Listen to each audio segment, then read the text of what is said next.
Bueno, Shabbat Shalom para todos mis hermanos, el Señor los bendiga. Bienvenidos a una mañana más de estudio, de acompañarnos en este día de reposo con el aprendizaje, con la enseñanza de lo que la Escritura nos indica, lo que el Señor nos ha exhortado a lo largo de siglos acerca de cuál es su voluntad. Hoy veremos un tema bien bonito que es en relación a la generosidad y al amor.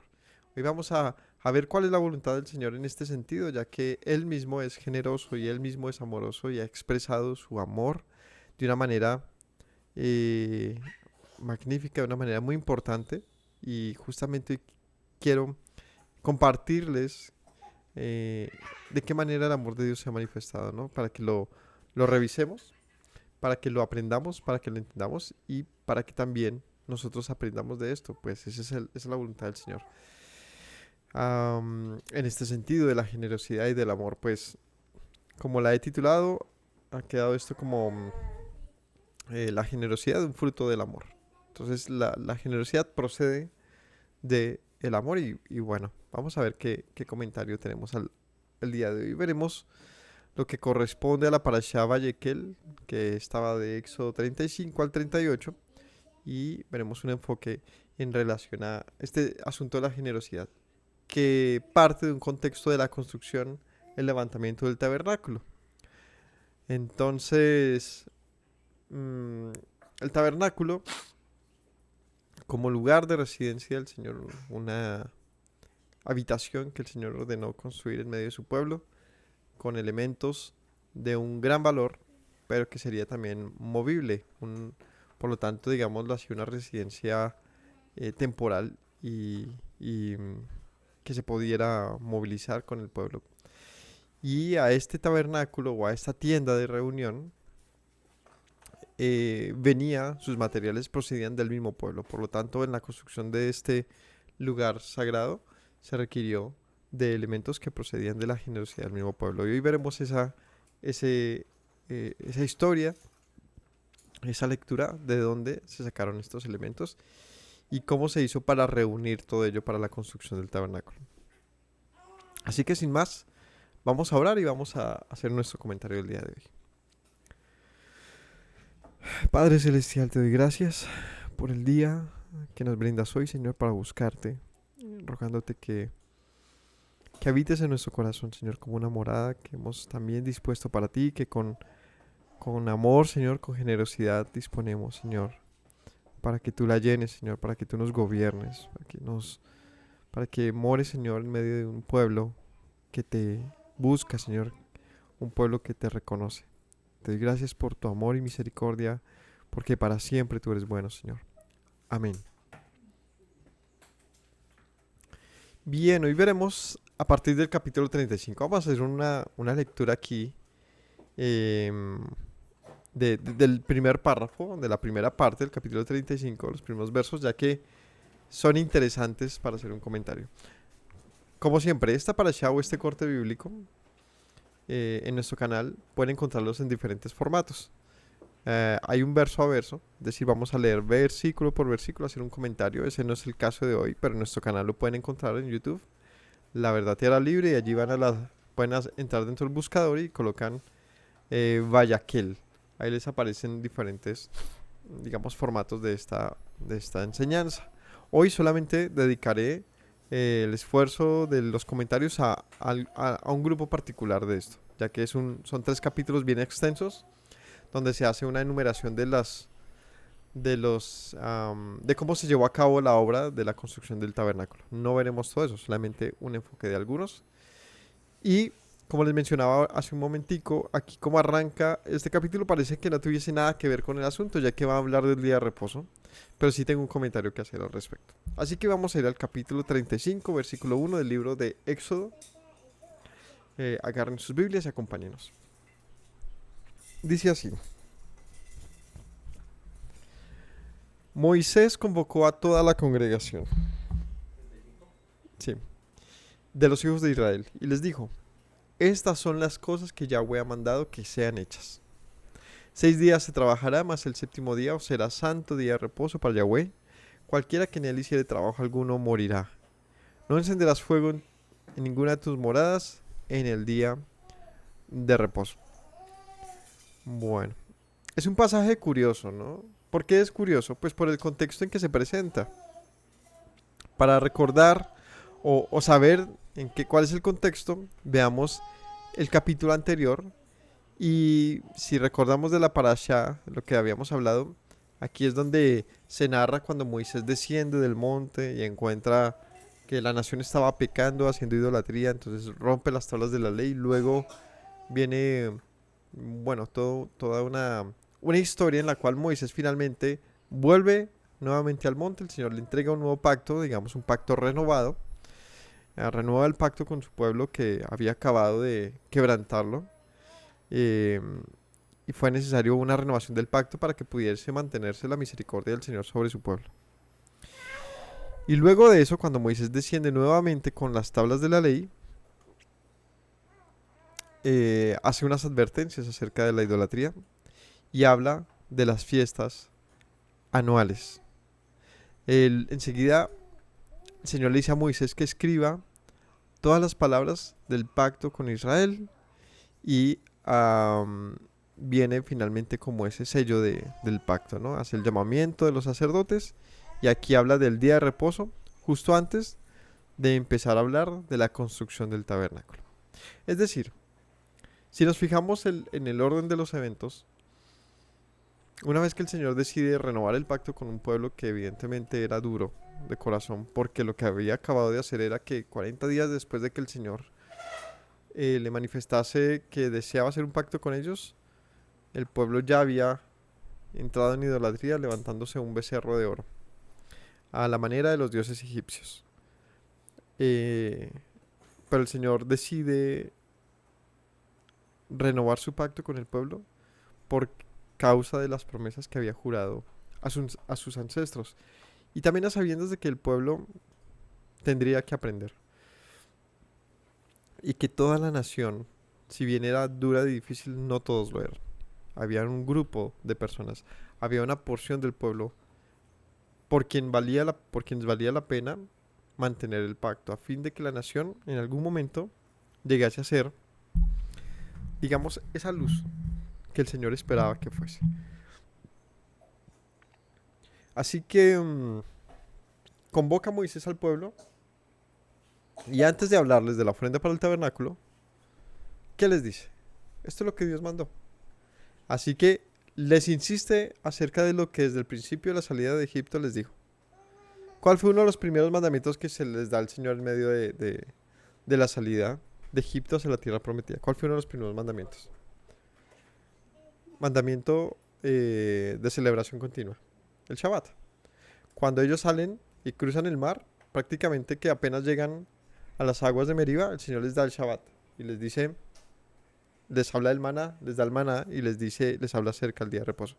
Es un mandamiento en el cual el Señor esperaba que el pueblo a lo largo del paso por el desierto mantuviese una relación con su Dios, ¿cierto?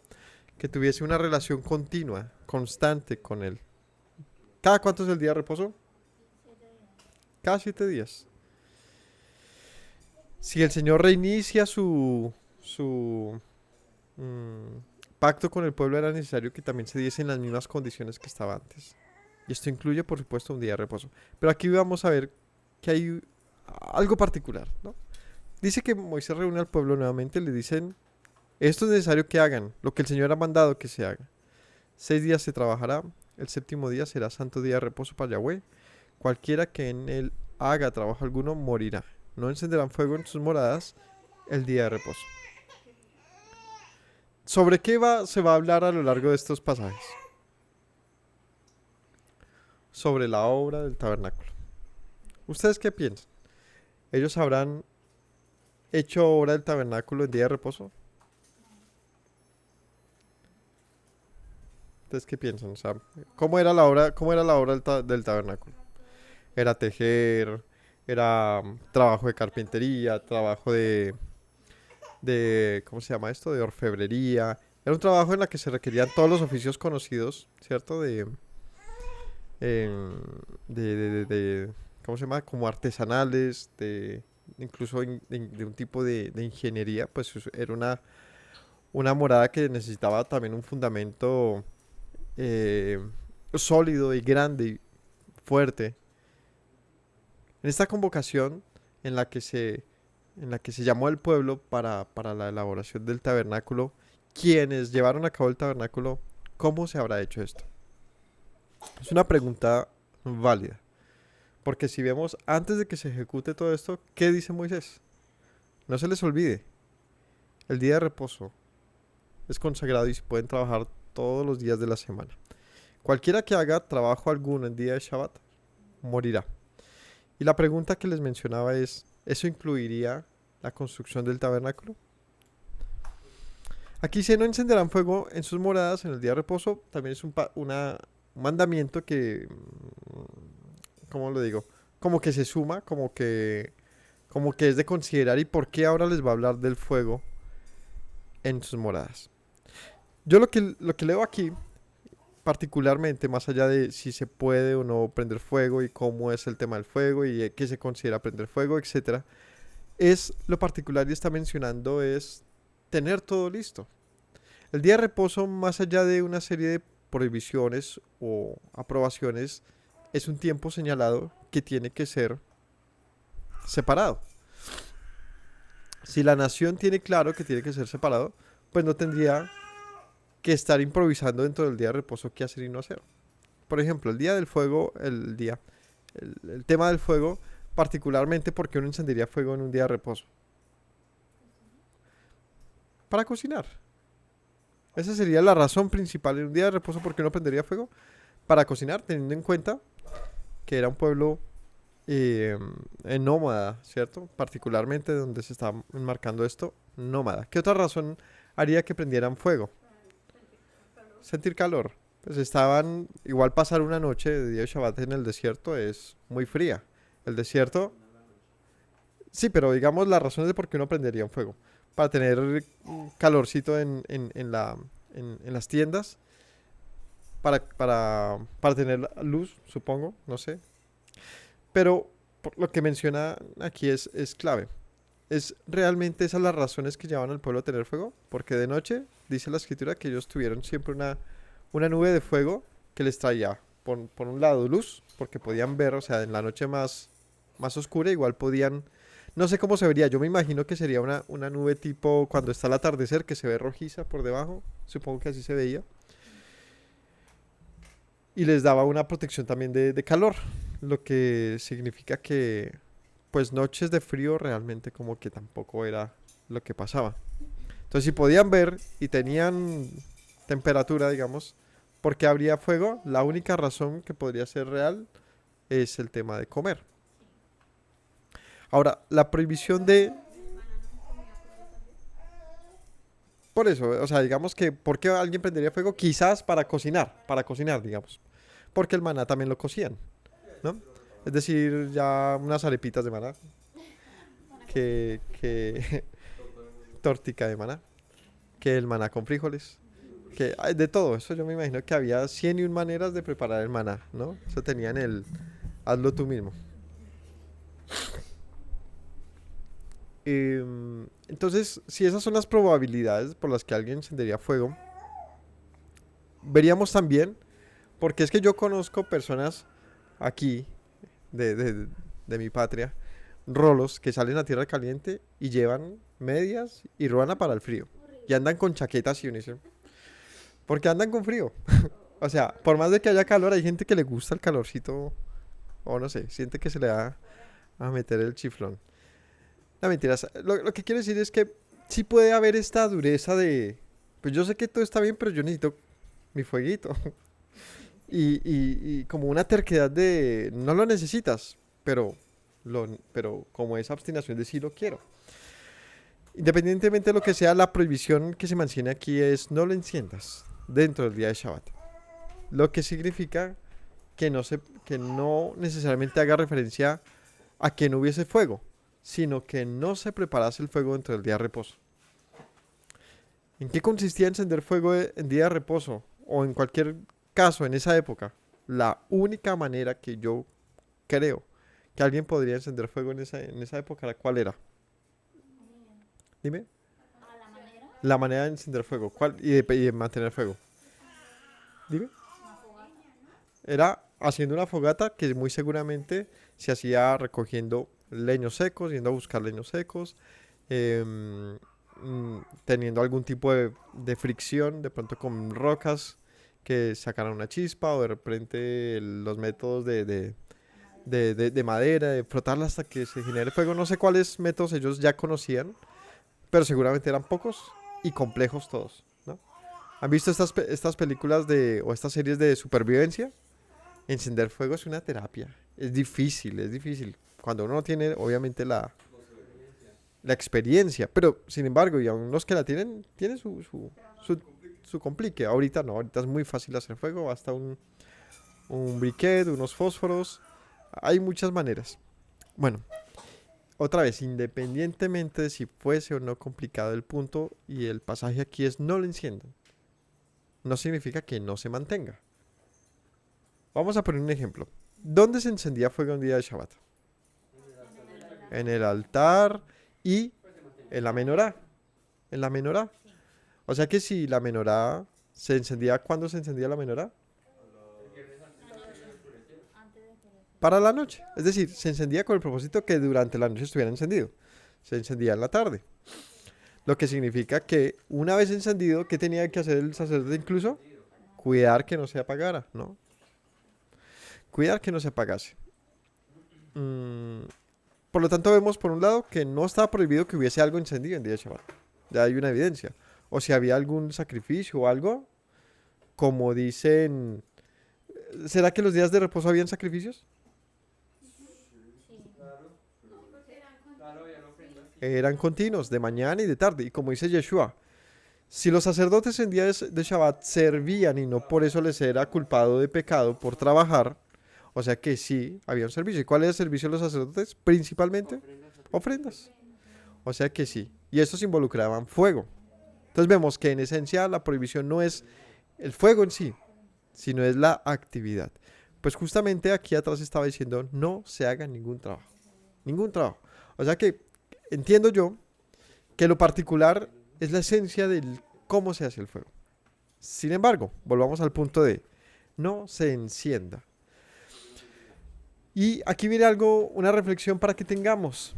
El no encenderlo entonces significa que ya debía estar encendido. Por lo tanto, la preparación del día de reposo con anticipación. Y aquí es la reflexión de qué necesidad hay de encender algo que podías haber encendido antes. Es decir, no es en sí como, uy, pero ese Dios, por qué ponen las cosas como unas trabas tan raras? No, el punto es que el fuego lo podían haber encendido antes de que cayera el sol. Ya habían podido tener una tarde para ir a recoger leña, para demorarse en todo lo que esto significaba, para haber puesto a cocinar sus alimentos, para tenerlos listos. Y llegaba el día de Shabbat y todo estaba listo. Y podían mantener, eh, digamos, ese fuego. Ahora, aquí viene y voy a hacer este comentario porque pues todos nos preguntamos esto y está bueno tener em, pues un comentario al respecto y es, una vez encendido el fuego, ¿lo podían mantener encendido? ¿Cómo se mantenía encendido? ¿Uno podía echarle más leña?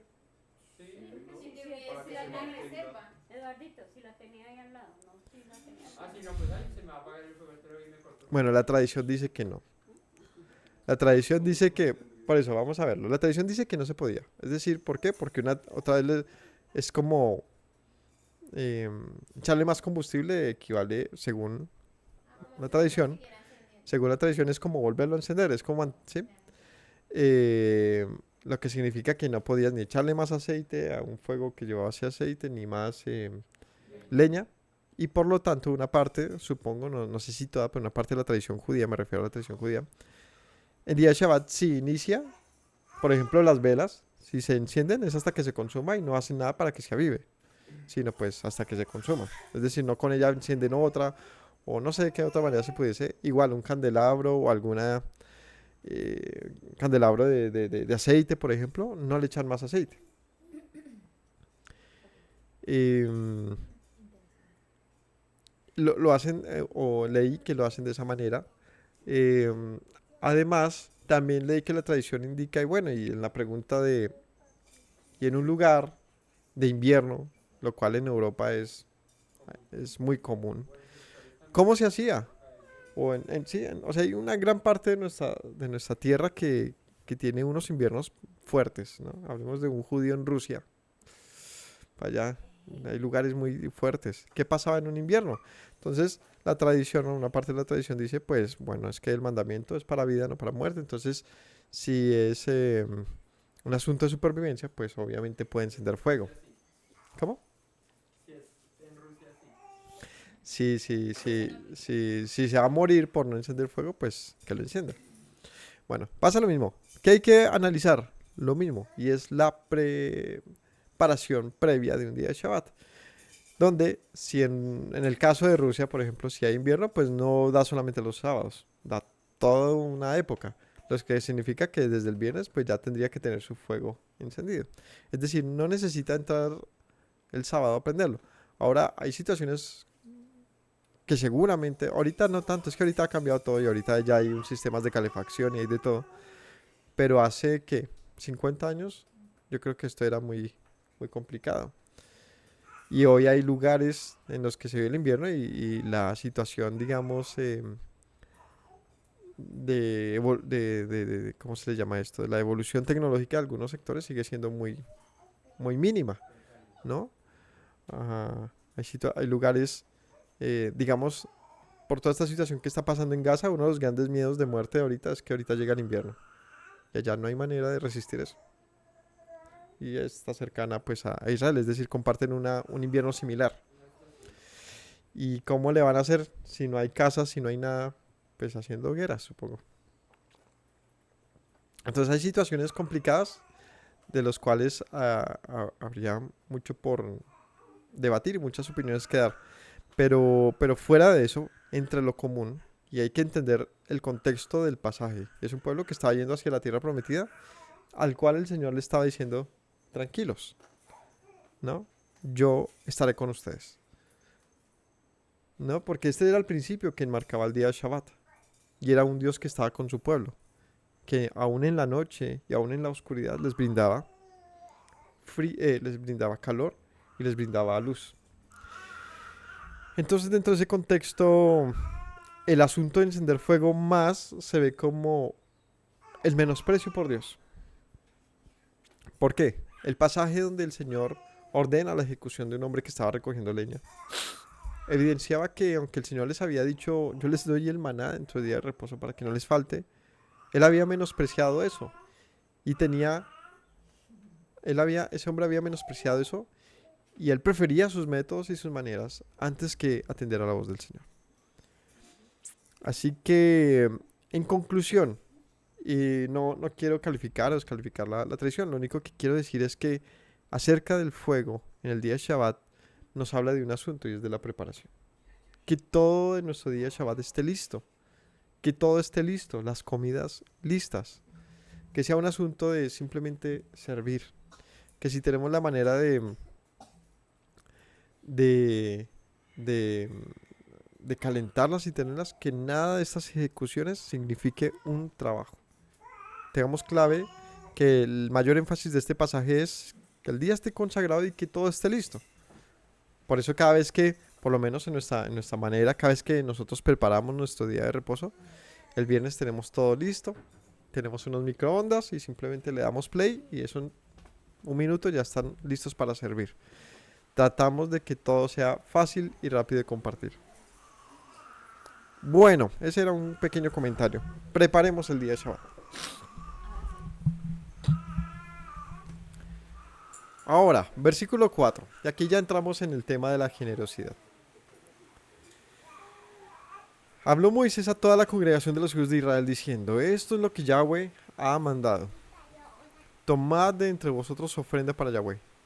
Todo generoso de corazón le traerá a Yahweh oro, plata, bronce, azul, púrpura, carmesí, lino fino, pelos de cabras, pieles de carneros, teñidas de rojo, pieles de tejones, madera de acacia, aceite para el alumbrado, especias para el aceite de la unción y para el incienso aromático, piedras de ónice, piedras de engaste para el efod y para el pectoral. Entonces, Moisés habló nuevamente a la congregación y ¿qué les dice? Esto es lo que Yahweh ha mandado. ¿Cómo arrancó atrás en el 35.1? Convocó a la congregación y les dijo: estas son las cosas que Yahweh ha mandado. En ambos casos dice: esto es el mandamiento de Yahweh. Yahweh mandó que se separe el día de reposo. Yahweh mandó que hubiese un lugar para residir. Veamos aquí. Hay dos particulares. Hay algo en común aquí que quiero destacar. Para que uno pueda tener una reunión con alguien, ¿qué se necesitan? Dos cosas se necesitan, por lo menos. Espacio y tiempo. ¿No? Usted dice: nos vemos en y cuándo, ¿cierto? Entonces tenemos una reunión mediante Google Meet el viernes a las 3 de la tarde, ¿no? Un dónde y un cuándo. Nos vemos en la cafetería el jueves a las 8 de la mañana para tomarnos un café. Hay un propósito, hay un dónde y hay un cuándo. En ambos casos, en estos pasajes, se menciona que es la voluntad del Señor, un dónde y un cuándo. Entonces, ¿el cuándo cuál era? En el mencionado anterior, el día de reposo. Hay un cuándo para buscar al Señor. Aquí hay un dónde. Esto es lo que el Señor ha mandado, y es que haya un tabernáculo. Un lugar. El Señor dispone del cuándo. Nosotros tenemos que estar y separar nuestro tiempo. Y nosotros ponemos el dónde. Donde Él también dijo cuál era, pero resulta de nosotros. Porque es una ofrenda que el pueblo puso.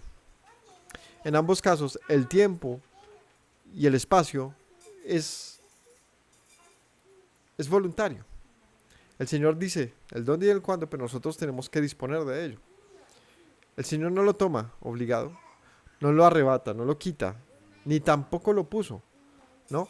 Él no metió a todos en su tiempo, o Él de repente los apareció a todos en un lugar sagrado, no. Él les dice al pueblo: van a entrar en el día de reposo, lo van a separar. Van a construir una morada para mí y así la harán. Pero si nos fijamos, Él propuso como él dijo cómo debía ser, y el pueblo tenía que disponer de esto, lo que significa voluntad. ¿Por qué el mundo no conoce a Dios? Porque el mundo no se acerca a Él. ¿Qué falta? Voluntad. Realmente falta voluntad. Falta un negarse, un valorar lo que Él ha dispuesto para eso. ¿Qué se necesita para acercarnos a Dios? Espacio y tiempo. Es muy interesante. Siempre que menciono esos temas, a mí se me viene a la mente un montón de pensamientos existencialistas y de la física y de cosas para allá que a veces resultan como diciendo muchas cosas ahí, y no quiero meterme a ese asunto. Solo quiero que pensemos en eso. La existencia significa espacio y tiempo. Eso es existencia. Para que nosotros delante del Señor existamos, estemos en su memoria, estemos en su presencia. ¿Qué requiere esto? Espacio y tiempo.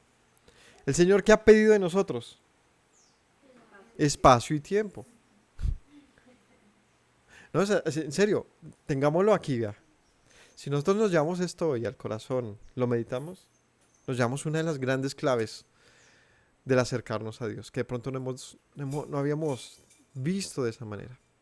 ¿Qué necesito para acercarme a Dios? Espacio y tiempo. Pero ¿cuál espacio? El que Él me ha solicitado. ¿Cuál tiempo? el que Él me ha indicado. Sin embargo, y en ambos casos, es que yo tengo que darlo. Yo tengo que poner ese espacio, yo tengo que poner ese tiempo. Vamos a ver cuáles son ese espacio y ese tiempo. Por ahora, acerca del tiempo mencioné cómo debía ser. Un tiempo separado en el cual no hubiese nada que lo estorbase, que en este caso se menciona como trabajo. ¿Qué significa el trabajo? Nuestro paso por esta tierra. ¿Cómo es nuestro paso por esta tierra? Trabajoso, difícil, de buscar el alimento, de sufrirlo, hasta saciarnos. El Señor dice, no. Si quieres encontrarte conmigo, vas a tener que dejar eso de lado y darme tu tiempo.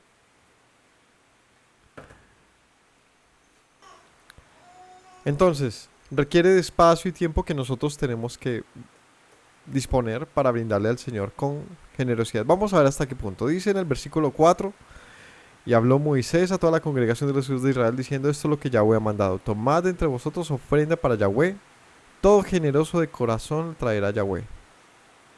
Tengamos presente que esto que se está mencionando aquí como una ofrenda tenía que ver particularmente con la construcción del tabernáculo. Como les mencioné desde el principio, se iba a levantar una morada para el Señor, un tabernáculo, un templo, y estos elementos tenían que provenir del mismo pueblo, pues la intención del Señor era habitar en medio de su pueblo, de un pueblo que estaba dispuesto a entregar lo mejor de sí para que el Señor pudiese residir en medio de él.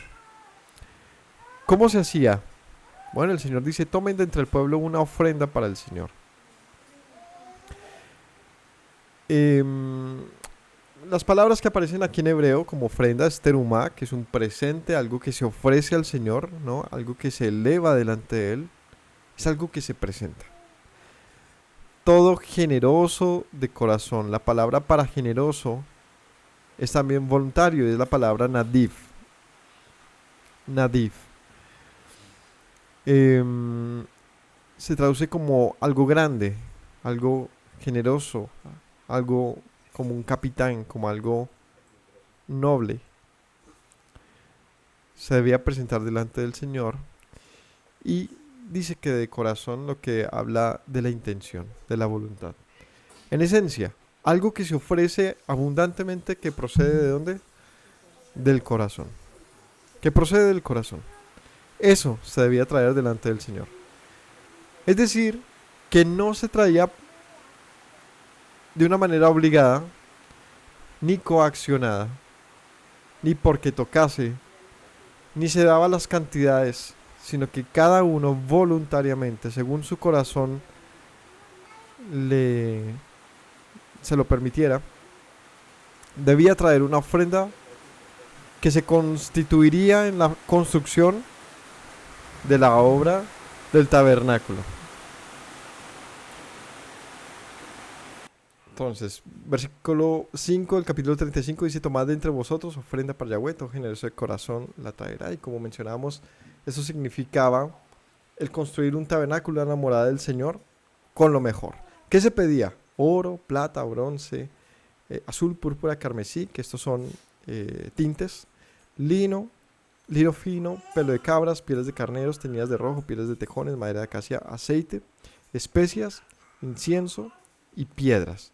Todo eso es lo que se pedía. Materiales preciosos que una persona podía obtener para, no sé, diferentes usos de lujo. Todos estos eran usos de lujo, como vestirse con unas pieles especiales, con unos tintes especiales, oler bien, tener unas piedras preciosas en sus collares, en sus accesorios, el contar con un aceite especial. Todas estas cosas que nos fijamos corresponden al lujo de una persona, que una persona común no necesariamente necesita. Yo no necesito para vivir púrpura u oro o especias aromáticas, ¿cierto que no? Pero sí representan esto, la parte más lujosa que una persona sí puede tener y que lo hace no por necesidad, sino por un cierto placer, prestigio, riqueza. Riqueza. ¿Qué es riqueza? Riqueza es una abundancia de algo que va más allá de la necesidad, ¿no? va más allá de tener lo necesario, sino tener algo más. Y eso que significa riqueza o lujo o, o digamos, un mejor nombre, también representa las cosas en las que nosotros ponemos nuestro corazón generalmente, ¿no? Es decir, esas cosas son las que más cuestan a un nivel de adquisición, pero también son las que más cuestan soltar, ¿no? Lo que más cuesta soltar. Lo que el Señor le hubiese pedido al pueblo que me traigan sus harapos y lo que no les sirva, no, lo que les sobre, no es lo mismo que traigan lo mejor de entre ellos. Así que estamos en el tema del lugar. Un lugar que el Señor pide, da unas condiciones de cómo debe ser y que nosotros tenemos que ofrendarlo. Como decía aquí, de una manera generosa, según disponga el corazón, de una manera voluntaria. Entonces, aquí menciona una serie de elementos que serían parte vital de todo el tabernáculo. Madera de acacia que se utilizaría en la construcción de todos los artefactos, el oro con lo que serían recubiertos, las piedras preciosas con que se vestirían los sacerdotes, el aceite con que se harían la unción y las consagraciones, pieles con las que se vestiría el mismo tabernáculo y los mismos sacerdotes, las cortinas del tabernáculo, etcétera. Todos estos materiales que mencionamos aquí están dentro del tabernáculo como parte esencial. ¿Y de dónde salió todo esto? No estaba en el desierto, no estaba en tierra prometida, el pueblo lo tenía de su anterior vida, de una vida en la que estaban, digamos, sin Dios ni ley, en un cautiverio de yo voy a donde mi Señor me indique. ¿Cuál Señor? Pues el que tenga, el de turno. En este caso eran los egipcios. El Señor los liberta y con lo que tenían de ese momento les dice hagan una morada para mí. Es algo muy interesante porque no les dice todo lo que tienen quémenlo y van a ir por el desierto a buscar minas y traerme de ahí oro. No dice nada así, sino de lo que contaba ya el pueblo, de lo que fue su vieja manera de vivir, de la cual pudo vivir, ¿no? Es decir, no estaban muertos, estaban, ¿cómo es que se llama esto? Subsistiendo, estaban apenas con lo necesario, de todo lo que habían acumulado de eso, pues eso es lo que eran ellos. Como dicen por ahí, uno no es más sino el acumulado de sus propias vivencias.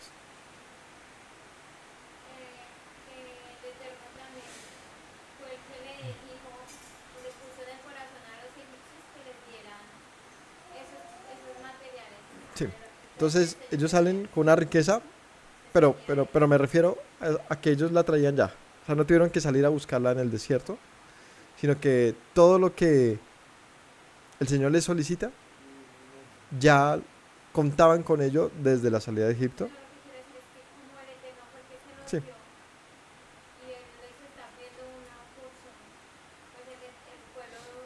ya lo entiendo. Aquí me dicen, bueno, el pueblo salió y los egipcios ¿cómo se dice? Les dieron una gran cantidad de riqueza en su salida. eh, y que de esa misma riqueza con la que ellos salen, pues es de la que misma tienen que dar para el tabernáculo, pero que si nos fijamos ante el tema de la codicia, por ejemplo, el pueblo podría haberse reservado todo eso para ellos. Ah, pero el Señor justamente les da lo que necesitaban para la construcción, pero ellos tenían que disponer de esto. Es decir, todo le pertenece al Señor, ¿no? Hay un pasaje de la Escritura, hay un pasaje en el libro de Ageo, capítulo 2, versículo 8, dice el Señor, mía es la plata, mío es el oro, dice el Señor de los ejércitos. Si todo es de Él, si todo le pertenece, ¿por qué nos pide algo? ¿Por qué nos pide las cosas? Si todo le pertenece a Él, ¿por qué nos pide? Porque si bien todo le pertenece a Él, nosotros también tenemos, Él ha dispuesto, nos ha brindado de su riqueza para que nosotros también tengamos la capacidad de como Él dar.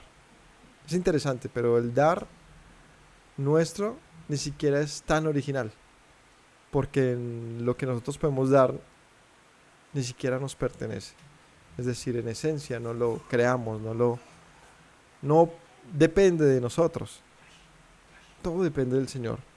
y en su amor, en su soberanía, nos enseña a disponer de lo que Él mismo nos ha brindado. Ahora, también entiendo de esto que si el Señor nos llama a nosotros, independientemente de cuál sea nuestro lugar de origen en ese llamamiento, es porque tiene algo para pedirnos. Si nos fijamos, el pueblo no salió completamente pobre y miserable como para que no tuviese nada que ofrecerle al Señor. El Señor se encargó de hacer que el pueblo en este paso al conocimiento del Señor tuviese algo que entregarle, algo muy preciado, que el pueblo atesoró e inclusive lo transformó en un Dios. El becerro de oro, ¿de dónde salió? Pues de eso mismo que el pueblo sacó del desierto. Así que cuando el Señor nos llama, tenemos que saber que nosotros tenemos algo que Él está pidiendo de nosotros.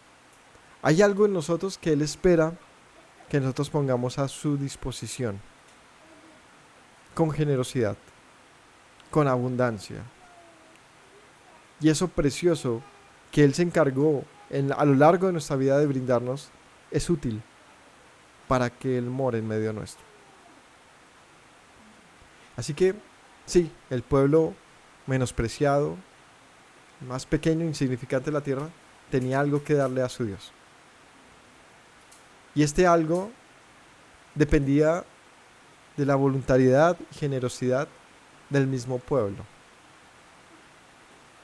que fue esclavo, que quizás nunca tuvo mayor riqueza, pero que ahora el Señor le dice, ven y sírveme y dame una morada donde yo pueda habitar. ¿Dónde puede habitar entonces el Señor? ¿En qué condiciones habita el Señor en medio de su pueblo? ¿El Señor espera o necesitaba del lujo de la nación para habitar? ¿Será que de eso se trata esta historia? O sea que si el pueblo no hubiese tenido oro, entonces el Señor no podía habitar. ¿Será que era simplemente condicionando a un lujo al pueblo? Es más, el Señor necesita del oro para habitar. Eso se lo creo, se lo entiendo, hablando de cualquier Dios, porque son dioses creados conforme a la codicia de los humanos, conforme a su propio razonamiento. Pero el Dios de la Biblia, el creador del universo, absolutamente todo le pertenece. Y no hay diferencia, por lo tanto, entre un objeto y otro. Pero para nosotros sí. El hecho de que el Señor se permita a sí mismo habitar en medio de una morada con estas condiciones solamente representaba en lo que generalmente está el corazón de los hombres. ¿En qué está el corazón nuestro siempre? En las riquezas. Así que Él dice, denme la riqueza para yo morar en medio de ustedes. No porque Él necesite la riqueza, sino porque Él quiere ser nuestra riqueza. De eso se trata. Él quiere ser la riqueza de su pueblo. Pero para que esto sea posible, el pueblo tiene que ser sus propias riquezas. Ahora, vamos a hacer la lectura, continuar leyendo para entender qué pasó con todo esto. O sea que todas las pertenencias de la gente, sus riquezas se le dan a Dios, pues esto suena a uno de esos mensajes de prosperidad donde se le pide a la gente que dé todo de sí, prometiéndole que esa es la voluntad de Dios. Y no me refiero a eso. Aquí eso es un caso particular. Se refiere a una construcción limitada de un tabernáculo limitado, donde debía surgir de una nación de muchas personas, y ese lugar de habitación se convertiría en un lugar en el que hubiese identidad. El pueblo podría pensar, es mío también, porque yo puse ese lugar, porque yo puse esos materiales, a fin de que el Señor pueda decir con claridad, yo habito en medio del pueblo. Sigamos leyendo. Versículo 10. Todo sabio de corazón de entre ustedes vendrá y hará todas las cosas que Yahweh mandó. El tabernáculo, su tienda, cubierta, corchetes, tablas, barras, columnas y basas, el arca, las varas, el propiciatorio, el velo, la mesa, las varas, sus utensilios, el pan de la proposición, el candelabro, el alumbrado, sus utensilios, sus lámparas, el aceite para el alumbrado, el altar de incienso, sus varas, el aceite de la unción, el incienso aromático, la cortina de la puerta para entrar al tabernáculo, el altar del holocausto, su enrejado de bronce, sus varas, sus utensilios, la fuente con su base, las cortinas del atrio, sus columnas, sus basas, la cortina de la puerta del atrio, las estacas del tabernáculo, las estacas del atrio y sus cuerdas, las vestiduras del servicio para ministrar en el santuario, las sagradas vestiduras de Aarón el sacerdote y las vestiduras de sus hijos para servir en el sacerdocio. Si nos fijamos, pues era algo muy elaborado, tenía muchos elementos, muchos accesorios, y aún así, a pesar de todo, era algo sencillo, ¿no? Construyamos cualquier edificio, casa, vemos que requiere de muchos elementos. Esto que se estaba solicitando, la verdad, era algo muy, por un lado, como muy hermoso, muy pomposo, pero también era algo muy humilde. Era un tabernáculo, un lugar, una morada muy sencilla. La verdad es que era lo mínimo que se necesitaba para una habitación: unas columnas y unas cubiertas, unos elementos de servicio y ya. Nos fijamos, no había absolutamente nada que no tuviese un uso. Todo en ese tabernáculo, no es que y me colocan 10 plantas al frente de las columnas para que se vea bonito, nada de eso. Todo lo que se solicitó tenía un propósito funcional. Y todo debía hacerse, según como narra aquí, cómo se hacía, con sabiduría de corazón. Se debía hacer con espíritu para ello. Hermosamente hecho. Todo funcionaba. Y la hermosura entonces residía en la función de los mismos. Es decir, nada se ponía para que fuese bonito, sino que lo hermoso del tabernáculo en sí, esa era su función. Versículo 20: y salió toda la congregación de los hijos de Israel delante de Moisés. Vino todo varón a quien su corazón estimuló y todo aquel a quien su espíritu le dio voluntad, con ofrenda de Yahweh para la obra del tabernáculo de reunión y para toda su obra y para las sagradas vestiduras. Entonces, ¿qué pasó? Que Moisés dijo: esta es la voluntad del Señor. Y no lo hizo a la manera de los diezmos, por ejemplo, ¿no? Que son un mandamiento, digamos, mucho más, no tan voluntario, sino más de esto harán con lo que el Señor les ha entregado en la tierra prometida. Tienen una tierra que produce fruto y que produce, pues van a traer el 10% de cada cosecha. Es decir, era un impuesto obligado, limitado, claro, pero esto era diferente. Y el Señor dice: todo el que tenga corazón generoso, es decir, el que quiera, puede hacer esto. Y aquí ya dice en el 21 que toda persona que su corazón fue conmovido a hacer esto, que fue estimulado en su corazón, que fue movido dentro de sí. Aquí la palabra para estimular es elevar, nasá, ¿no? Tiene una gran variedad de aplicaciones, dice aquí. Admitir, alzar, atender, ayudar, cargar. O sea, todo el que en su corazón tuvo el deseo, el estímulo, la voluntad de elevarlo delante del Señor, dice aquí, todo a quien su espíritu le dio voluntad, que es la palabra que hoy aprendimos. ¿Cuál es la palabra para voluntad? Nadav. Impulsar, ofrecerse como voluntario, presentarse espontáneamente, contribuir. Todo el que en su corazón lo elevó para dar, como una ofrenda a Yahweh, para la ofrenda para la obra del tabernáculo de reunión y para toda su obra y para las sagradas vestiduras, vinieron. ¿Cómo nos presentamos delante del Señor? ¿Cómo debe ser? Voluntariamente. Voluntariamente. Ahora, hay diferentes mandamientos, hay diferentes momentos, hay diferentes contextos, y este en lo particular se refiere al morar, al compartir con Dios de un espacio y de un tiempo. ¿Cómo se debía hacer la construcción de ese lugar? Con lo mejor que hay en el corazón. ¿Qué es lo mejor que hay en el corazón?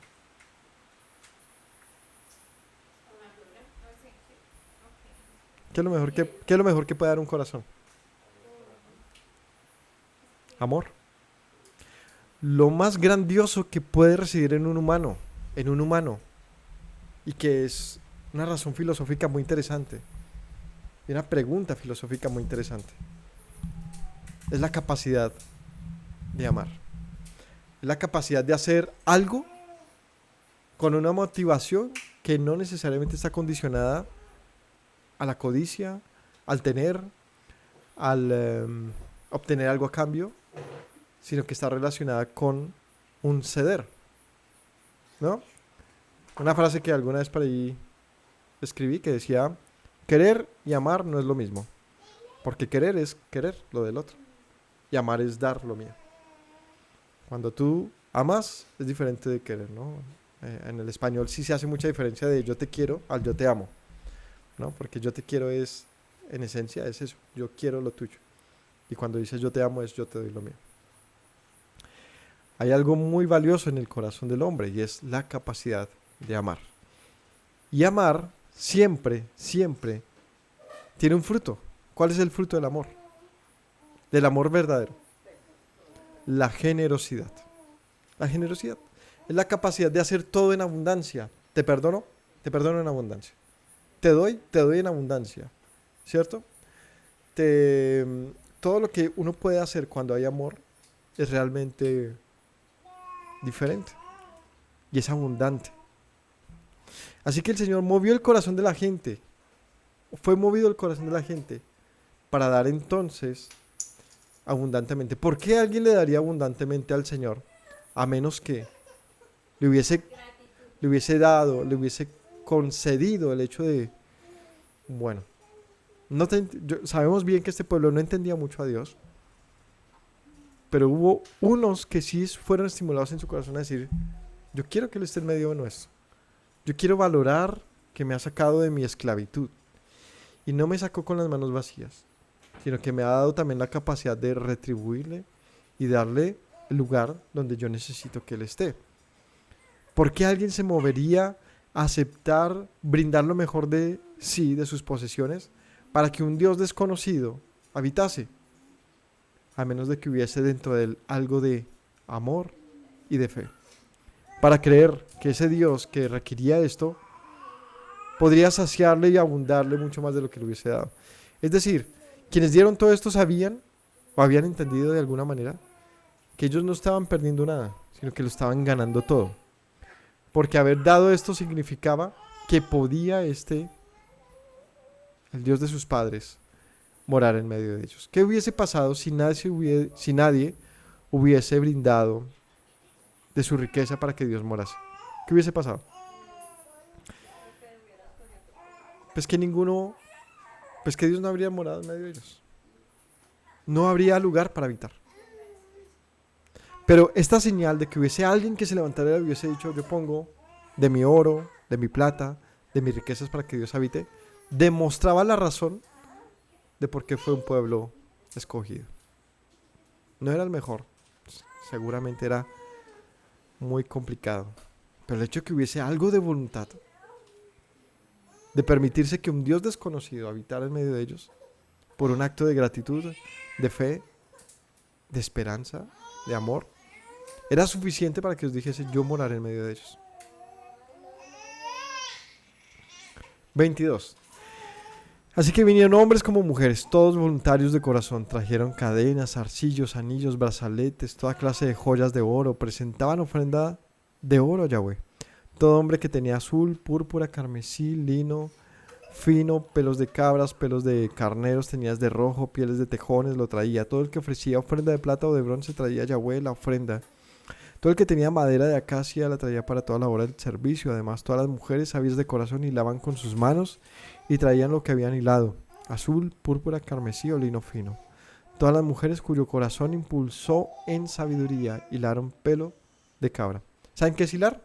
Es cuando se recorta el pelo del animalito, ¿no? En las cabras de las ovejas, que es como un algodón, es una mota grande, y se hace un procedimiento en el que lo convierten en un hilo, lo trenzan, lo convierten en hilos delgados, y con eso se pueden hacer diferentes telas o elementos como cuerdas, hilos y demás, ¿no?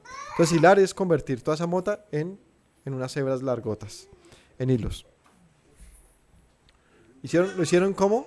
Entonces esta ofrenda, si nos fijamos, fue más allá del presentar cosas. También significó el presentar mi obra, ¿no? Obra, porque claro, tú tienes oro, sí, tome un lingote, tome, y se fue. No, hubo quienes dieron un paso más allá y ofrecieron su tiempo, su sabiduría, su artesanía, su obra, como parte de esa misma ofrenda. A mi modo de ver, un paso más allá de la generosidad. O sea, un nivel más allá del que solamente dio. El que fue dijo, ¿y en qué hay que servir, no? El que dijo, ¿y qué hay que hacer? El que puso sus manos fue un poco más allá. En este caso, se menciona aquí las mujeres. Los príncipes trajeron piedras de ónice, las piedras de los engastes para el efod y el pectoral, las especias aromáticas, el aceite para el alumbrado, el aceite de la unción para el incienso aromático. De los hijos de Israel, así hombres como mujeres, todos los que tuvieron corazón voluntario para traer para toda la obra de Yahweh que había mandado por medio de Moisés que hiciesen, trajeron ofrenda voluntaria a Yahweh. Entonces todo el mundo trajo de lo mejor. Y dijo Moisés a los hijos de Israel, miren, Yahweh ha nombrado a Besaleel, hijo de Uri, hijo de Ur, de la tribu de Judá, y lo ha llenado del Espíritu de Dios en sabiduría, en inteligencia y en ciencia y en todo arte, para proyectar diseños, para trabajar en oro, en plata, en bronce, en talla de piedras preciosas, de engaste y en obra de madera, para trabajar en toda labor ingeniosa. Ha puesto en su corazón lo que pueda enseñar. Así él como a Joliab, hijo de Ahisamac, de la tribu de Dan, y los ha llenado de sabiduría de corazón para que hagan toda la obra de arte, de invención, de bordado, de azul en púrpura, en carmesí, en lino fino y en telar, para que hagan toda labor e inventen todo diseño. Ahora, ya cuando todo el mundo llevó las cosas, dice el Señor, he escogido a 2 varones del medio de ustedes para que dirijan el desarrollo de la obra, porque no se va a hacer a lo loco, sino que va a haber una dirección de arte, una dirección artística en todo esto. Se va a proyectar todos los diseños y ellos van a enseñarles a ustedes, a todos los colaboradores, a que lo hagan de la manera en sabiduría como el Espíritu del Señor en ellos les dirija.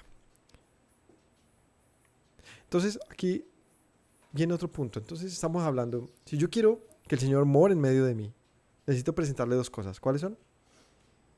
Mi tiempo y mi espacio. Y ese espacio significa lo mejor de mí. ¿Qué es lo mejor de mí? Mi corazón. Es un espacio. Alguna vez cuando hablamos de definamos cuerpo, alma, espíritu y corazón, yo les dije, el corazón, a diferencia de los anteriores, es un lugar. Y el corazón, como lugar, ¿cuál es? El altar. Es el lugar más sagrado entre el hombre. Darle el corazón a Dios significa darle el lugar que solo Él merece. Es todo mi oro, toda mi plata, toda mi riqueza. ¿Cuál es?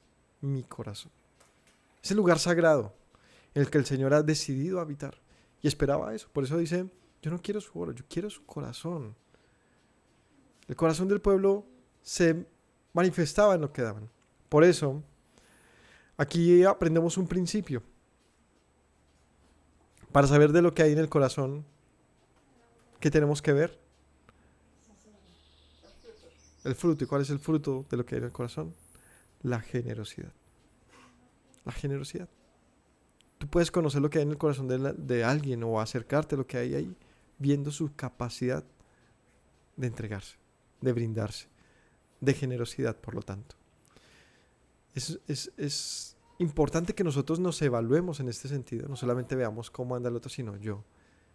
¿Qué tan ¿cómo se dice esto? ¿Qué tan sellado yo tengo mi corazón? ¿Yo soy de un corazón abierto con mi prójimo? ¿O lo tengo allá inaccesible? ¿No? ¿Hasta qué punto yo cuando brindo, en esencia, brindo algo? ¿Me importa mi prójimo? ¿Me importa mi Dios? ¿Yo qué hago al respecto de me importa? ¿Cómo correspondo? ¿Hay en mi intención? ¿Hay voluntad? Son las cosas de las que hemos hablado que hay en el corazón. Y no solamente hay voluntad, sino hay generosidad para yo aportar de mi bien a Él, a mi Dios y a mi prójimo. ¿Hay algo de eso? Lo evaluamos en diferentes circunstancias y como en esta, son casos puntuales. Casos puntuales. Cuando yo tengo la oportunidad de brindarlo, de manifestar lo que hay en mi corazón con mi prójimo, pues en una situación en la que Él requiera de mí. ¿Cuáles son esas situaciones? 1000. La necesidad, la escasez, la enfermedad, la soledad, el consejo. O sea, hay tantas cosas que uno dice, yo sé que me necesitan, yo tengo que estar ahí y tengo que brindar mucho de mí. Y nos damos cuenta que no siempre hacemos eso. Y que muchas veces lo que encuentra nuestro prójimo en nosotros es que no hay corazón. Que hay muchas palabras, pero no hay corazón. ¿Qué hay en nuestro corazón cuando pensamos en el sufrimiento de los demás? Cuando evidenciamos el sufrimiento y la necesidad de otro. ¿Hay algo que ofrecer? ¿O somos tan pobres y miserables que quizás podríamos ser de los... Seguramente no todo... Aquí no dice que todo el pueblo dio, sino todos los que fueron movidos en su corazón dieron. Habrán muchos que se habrán dicho, no, yo que voy a dar algo. ¿Cierto? Tenemos mucho para dar, si nuestro corazón lo permite.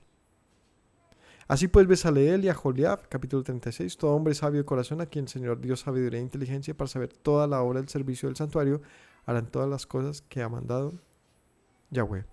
Moisés llamó a Bezaleel y a Aholiab y a todo varón sabio de corazón en cuyo corazón había puesto Yahweh sabiduría. Todo hombre a quien su corazón le movió a venir a la obra para trabajar en ella. Tomaron de delante de Moisés toda la ofrenda de los hijos de Israel que habían traído para la obra del servicio del santuario, a fin de hacerla. Ellos seguían trayendo de manera voluntaria cada mañana. Entonces, empezó esto, ¿no? Ya se vio, todo el mundo trajo y empezó. Yo, como pinta esto y como parece, creo que se hizo con mucha alegría, fue un momento especial, donde todo el mundo estuvo dispuesto a hacerlo. ¿Por qué la gente estaría dispuesta a hacerlo? Porque ya lo hicieron antes, pero a su manera. ¿Cuándo? El becerro de oro. El pueblo quería que Dios estuviera en medio de ellos. De hecho, si nos fijamos bien en el pasaje, dicen, ¿por qué se demora Moisés? Aarón, haznos un ídolo que represente al Dios que nos sacó de Egipto para que le podamos adorar. Pareciera que la intención de ellos fuera noble, quizás en intención, pero la manera fue totalmente corrompida, porque el Señor ya les había dicho cómo moraría Él en medio de ellos. Y ellos no quisieron eso, ellos lo quisieron a su manera. Pero aquí viene el momento en que el Señor dice no a su manera, sino a mi manera. ¿Cómo es a mi manera? Me presentarán lo mejor de su corazón para que yo more en medio de ustedes.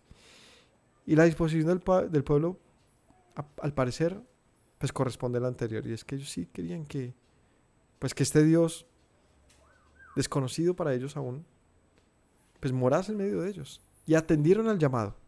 Tanto así que cada mañana seguían recibiendo ofrendas del pueblo para esta construcción. Versículo 4. Tanto recibieron que vinieron todos los maestros que hacían toda la obra del santuario, cada uno de la obra que hacía, y hablaron a Moisés diciendo, el pueblo trae más de lo que se necesita. Entonces Moisés mandó pregonar por el campamento diciendo, ningún hombre ni mujer haga más para la ofrenda del santuario. Así se impidió al pueblo ofrecer más. Tenían material abundante para hacer toda la obra y sobraba. ¿Hasta qué punto yo debo ofrecer mi corazón al Señor? Hasta que esté pleno. Hasta que haya una plenitud donde yo ya entregué lo necesario. ¿Cuánto es eso necesario? ¿Cuánto es eso necesario? Hasta que Él pueda morar en mí. Hasta que Él more en mí. Hasta que se pueda hacer su voluntad. Porque si nos fijamos, dice, están trayendo más de lo que el Señor ha solicitado. Es decir, están cumpliendo, ya cumplieron con lo que el Señor ha solicitado. Todos los sabios de corazón de entre los que hacían obra hicieron el tabernáculo. Y aquí ya empieza a hacer la narración de cómo se hizo el tabernáculo y todos estos capítulos enseguida son para hablar de eso. Así que hasta ahí vamos en ese punto de la elaboración. Entonces, hemos mencionado de la importancia de presentar el corazón como el lugar que el Señor ha decidido morar y se tiene que presentar ese corazón como hasta que Él diga no más. ¿Cuándo pudiera ser eso posible? Pues cuando el corazón pleno esté dispuesto para Él. ¿Por qué hacer eso? Pues porque Él lo ha hecho primero. Y ese es el punto en el que vamos a reflexionar y en el que vamos a elevar este mensaje al nivel de Yeshua. Vamos a ver.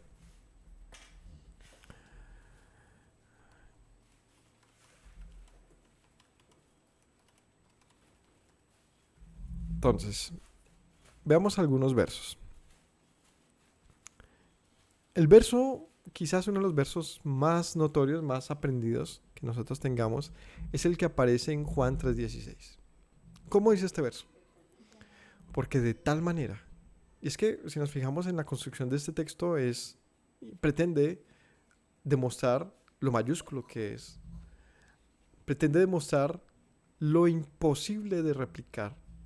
Pretende manifestar lo, lo maravilloso que es. De tal manera, ¿no? Es una frase que implica que no hay comparativo. O sea, imagínese cuánto amor tiene Dios. De tal manera nos amó.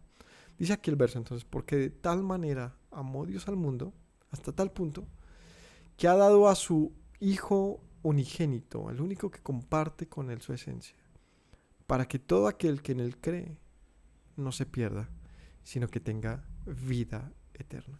¿Hasta qué punto el Señor nos ha amado?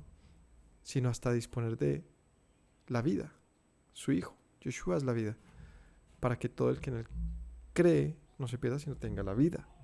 Es decir, ¿hasta qué punto Dios nos amó? Pues nos amó hasta entregarnos la vida.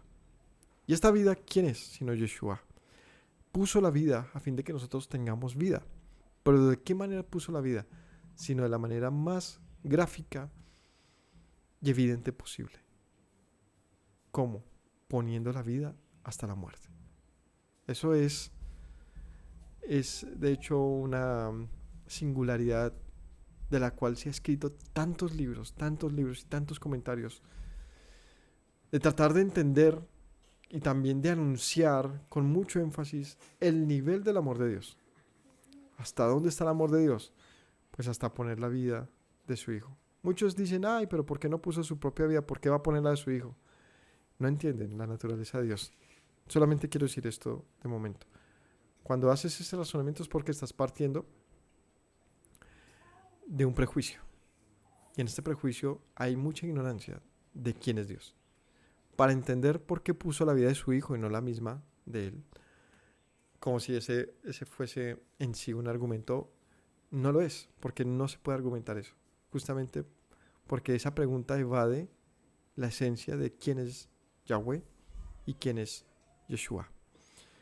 Es punto de otra conversación. Solamente les digo que esa pregunta no tiene validez en su argumento siquiera. Porque parte de la ignorancia de quién es Yahweh y de quién es Yeshua. Por ahora solamente quiero decirles que el hecho de que el Padre haya entregado a su Hijo significa que entregó todo de sí. Solamente quiero decir eso. Por lo tanto, ¿hasta qué punto Dios amó a una humanidad complicada como lo somos nosotros? Hasta entregar lo mejor de sí. Cuando nos sintamos solos y tristes, recordemos hasta dónde el amor de Dios nos amó. En lo singular de quién eres tú y quién soy yo. Hasta dónde Dios me amó, como para que yo siquiera me pregunte quién es Él. ¿Cuál es su amor?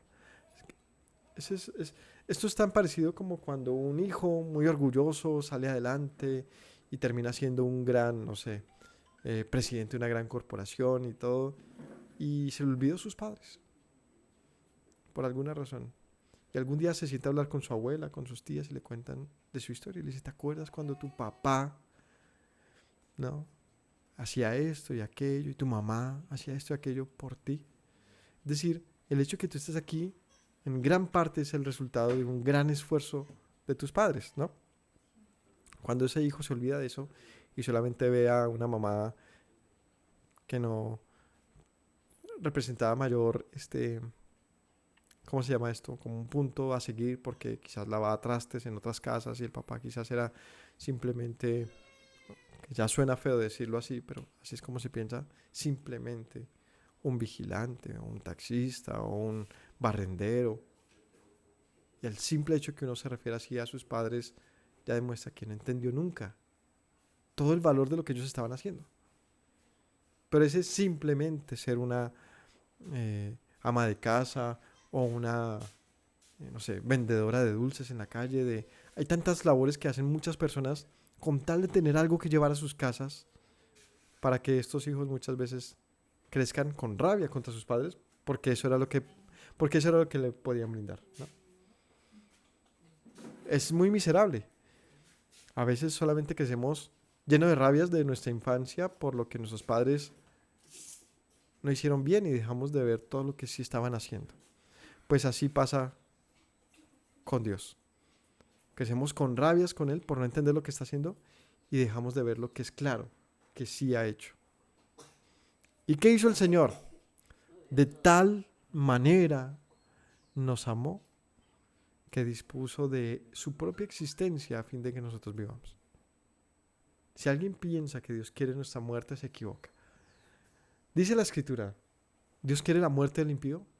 No, de ninguna manera.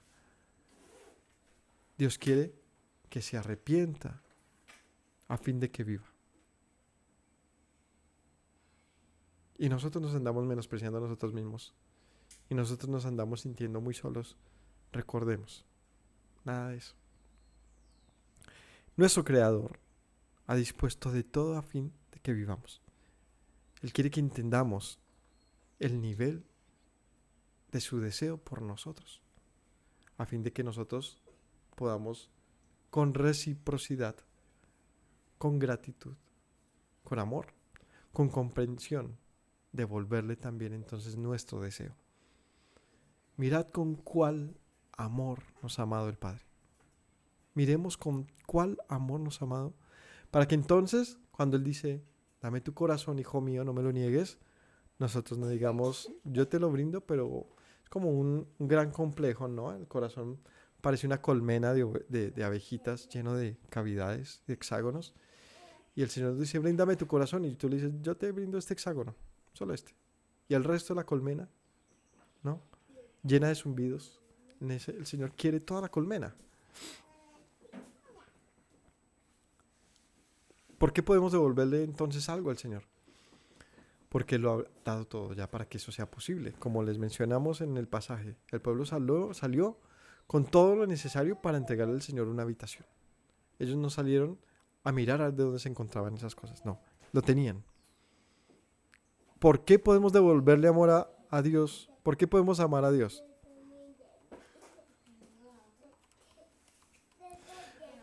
Porque Él nos amó primero. Porque Él ha puesto en nuestro corazón el amor para devolvérselo. Así que si alguien cree que no puede amar a Dios, es porque no ha entendido su amor. El de Él. No necesitas tú entender mucho tu propio amor. Entiende el de Él. Y entonces vas a tener las herramientas para amarlo a Él.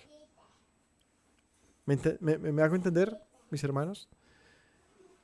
¿Qué tiene que pasar por nuestra mente? ¿Qué nos hace falta para amar a Dios? Entender el amor de Él. Es eso lo que nos hace falta. Estoy seguro que si entendiésemos el amor de Dios, sería suficiente para que pasara lo que pasó con el pueblo. ¿Qué pasó con el pueblo después de lo del becerro? ¿El pueblo qué sintió? Pensemos en esa situación. Viene Moisés, me imagino con esos ojos llenos de ira, rompe las tablas, muele ese becerro, viene una mortandad. ¿Qué sintió el pueblo en ese momento? Pánico, terror. ¿Y qué sintieron? Que morirían todos. Pero no murieron. Murieron los culpables. ¿Y el resto qué pasó? Habrán sentido una sensación de ¿por qué nos perdonaste? Y entonces viene el Señor y aún y a pesar de todo lo que aconteció les dice, quiero morar en medio de ustedes.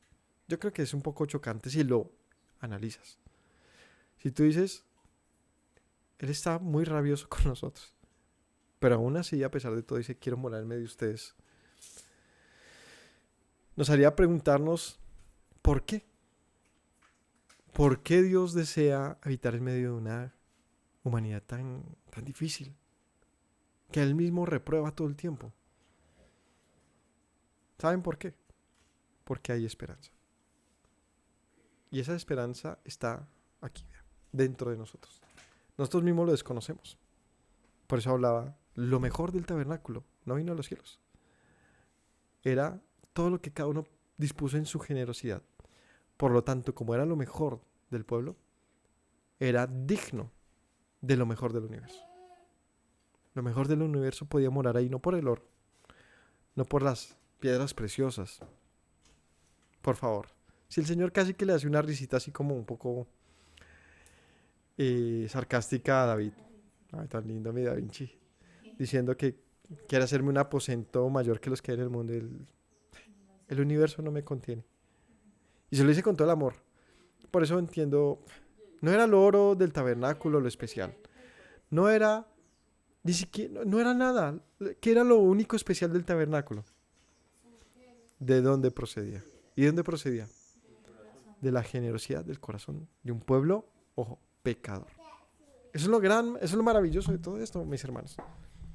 La procedencia del tabernáculo no vino de los cielos, sino procedía de un pueblo como tú y yo, complicado, con tristezas, con pecados, con mal humor, con esperanza también. Y esa esperanza que venía aquí de un corazón común, llegó a ser suficiente para que el Señor dijese, quiero morar en medio de ellos. El problema es cuando nuestro corazón no da ni siquiera para ese mínimo. Ahí está difícil. ¿Qué requiere Dios de ti y de mí? Un lugar donde habitar. Y ese lugar lo pongo yo. Volvamos. Versos para seguir avanzando en esto. Entonces, ¿por qué hacerlo? Pues porque Él ya lo hizo. ¿No? Otra vez el pueblo allá en el monte diciendo, pues que Él me ha perdonado. Merece entonces mi oro, merece mi tiempo, mi espacio, merece todo de mí. ¿Por qué no amamos a Dios? Porque no hemos entendido qué hizo Él entonces. ¿Qué necesitamos hacer entonces? Pues alguien que me anuncie qué hizo Dios. Escuchemos la predicación. ¿Qué hizo Dios? Puso la vida de su Hijo. Puso la vida. ¿Tú estarías dispuesto a poner tu vida por alguien más? Él la puso, el de él. Es que no estamos hablando ni siquiera de la vida de un humano. La vida del ser más preciado, de todo lo que existe, todo lo que hay, está dispuesto a fin de que la humanidad tenga oportunidad. Otro verso. 1 Juan 4:9. En esto se mostró el amor de Dios para con nosotros. Muéstrame cuál es el amor de Dios. A ver, ¿cuál es ese tal amor de Dios? En esto se mostró el amor de Dios con nosotros. En que Dios envió a su Hijo unigénito para que vivamos por Él. Es lo mismo del verso anterior, pero en otras palabras. En esto conocemos el amor de Dios con nosotros. En que envió a su Hijo para que viviéramos por Él. Por eso algunos pensaban, no, yo que le voy a dar mi oro a Dios. Qué necio, no entendía nada. Yo que le voy a gastar tiempo a ese Shabbat. Qué necio, no entiendes nada. Yo que voy a estar oyendo esa Biblia y esas predicaciones. No seas necio, no has entendido nada aún. Porque la grandeza de la nación no era ese tabernaculito. Eso no era nada. Ni el templito de Salomón, ni el tabernáculo que decía David, Señor, pero es que este vecino de allí en su casa tiene un mejor templo que el tabernáculo. Le da hasta como, digamos, aquí ridiculizando el evento a fin de aprender algo. Lo menospreciaba, decía, pues, ¿qué es estas tienditas, Señor? Vienen los reyes aquí de Edom y de los cananeos y tienen mejores templos que nosotros, Señor. Y tú, que eres el Dios verdadero, ¿vas a habitar en esta chocita? ¿Cierto? Así se ve, ¿no? La caricaturización de esto.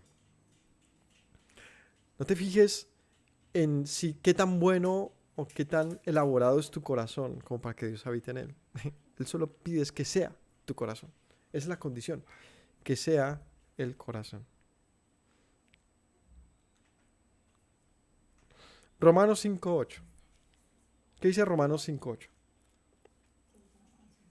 Mas Dios muestra su amor para con nosotros, en que siendo aún pecadores, Yeshua murió por nosotros. Esa frase tan tenaz, tan bonita. Es que yo no siento que Dios me ame.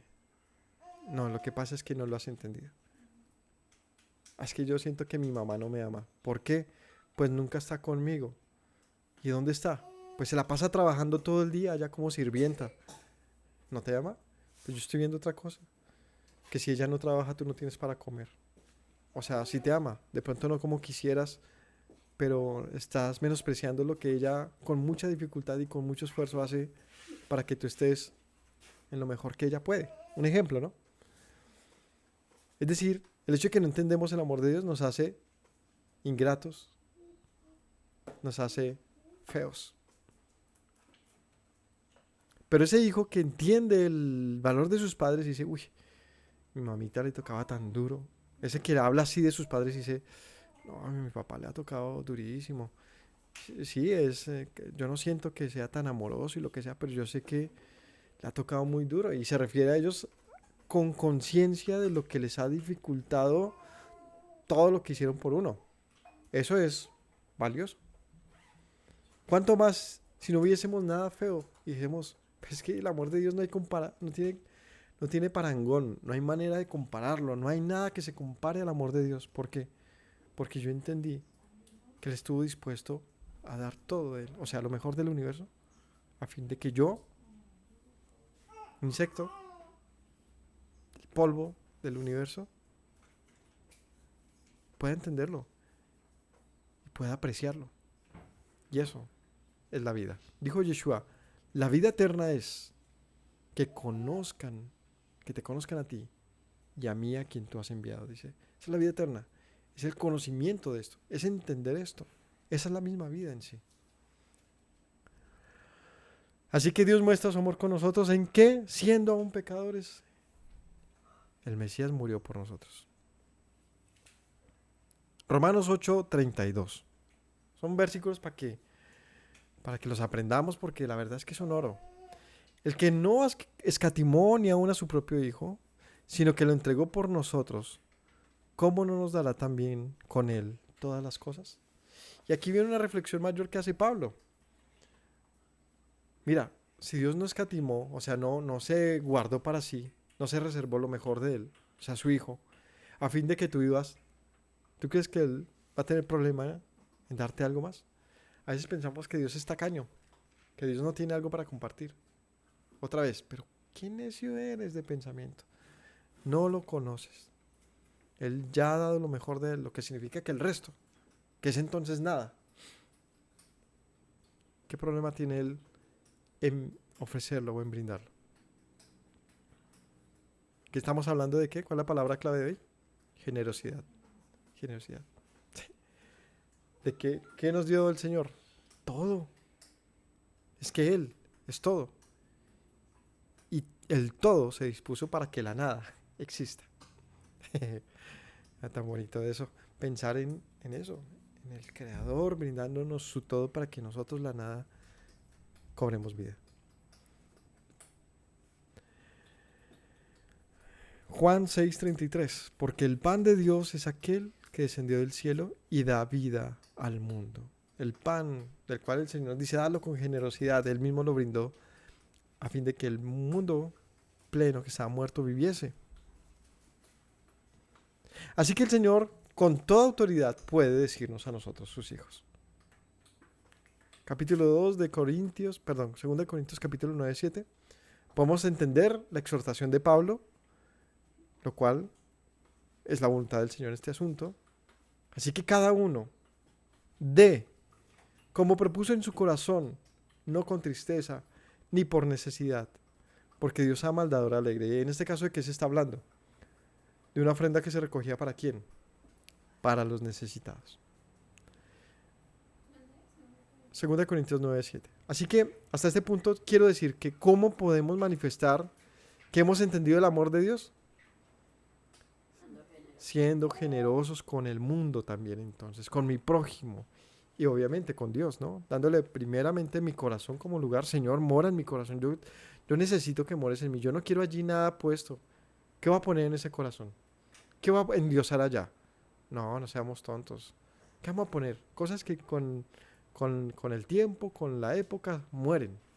No, pongamos algo que permanece. Nuestro Padre Eterno tiene que morar en nuestro corazón. Entonces, ¿cómo podemos manifestar que eso ha pasado? También ofreciendo nuestro corazón al mundo, siendo generosos, compartiendo de nuestro bien, con alegría, con generosidad. con generosidad. ¿Por qué no hacerlo? Ya he recibido todo. Es como que te dan toda la fortuna del mundo. Pensemos en un hombre muy rico, en Elon Musk. Tiene tanto dinero que, si no estoy mal, una cuarta parte de su dinero le quitaría el hambre al mundo. Tiene mucho dinero. Una sola persona con tal nivel de dinero. Eh, ¿Qué es para él tener que dar, yo qué sé, un pan a un hambriento? Eso no significa absolutamente nada.